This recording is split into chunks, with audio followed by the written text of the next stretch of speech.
ସେହି କାର୍ଯ୍ୟକ୍ରମ ମଧ୍ୟରୁ ଅଙ୍କୁର ଦିବସ ହେଉଛି ବହୁତ ଭଲ କାର୍ଯ୍ୟକ୍ରମ। ଏହି କାର୍ଯ୍ୟକ୍ରମ ପ୍ରତ୍ୟେକ ମାସର 2 ଓ 19 ତାରିଖରେ ପାଳନ କରାଯାଇଥାଏ।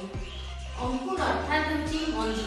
ମଞ୍ଜି ଯେପରି ଆମେ ମାଟିରେ ପୋତିଲେ ଗଛ ହୁଏ, ଗଜା ହୁଏ, ଗଜରୁ ଗଛ ହୁଏ, ଗଛରୁ ବିରାଟ ବୃକ୍ଷ ହୋଇ ସମଗ୍ର ବିଶ୍ୱକୁ ଛାଇ ଫଳ ଯୋଗାଇଥାଏ, ସେହିପରି ଅଙ୍କୁର ଅର୍ଥାତ୍ ଗର୍ଭ ସଞ୍ଚାର ଠାରୁ ଆରମ୍ଭ କରି ଶିଶୁକୁ 6 ବର୍ଷ ହେଲା ପର୍ଯ୍ୟନ୍ତ ସମସ୍ତ କାର୍ଯ୍ୟକ୍ରମକୁ କିପରି ସୁପରିଚାଳନା ରୂପରେ କରିପାରିବେ ସେ ବିଷୟରେ ଅବଗତ କରାଇବା ପାଇଁ ପ୍ରତ୍ୟେକ ମାସ 2 ତାରିଖ ଓ 19 ତାରିଖରେ ସମସ୍ତ ପିତାମାତା ଅଭିଭାବକମାନଙ୍କୁ ଅଙ୍ଗନବାଡ଼ି କେନ୍ଦ୍ରକୁ ଡକାଯାଏ ଏବଂ ସେମାନଙ୍କୁ କିଛି ଜ୍ଞାନ ପ୍ରଦାନ କରାଯାଇଥାଏ। ସେମାନେ ଶିଶୁମାନଙ୍କର ଲାଳନ ପାଳନ କିପରି କରିବେ, ସେମାନଙ୍କ ଭରଣ ପୋଷଣ କିପରି କରିପାରିବେ ଏବଂ ସେମାନେ କିପରି ଜ୍ଞାନ ଆହରଣ କରିପାରିବେ ସେହି ବିଷୟରେ ଆମେ ସେମାନଙ୍କୁ ଅବଗତ କରାଇଥାଉ।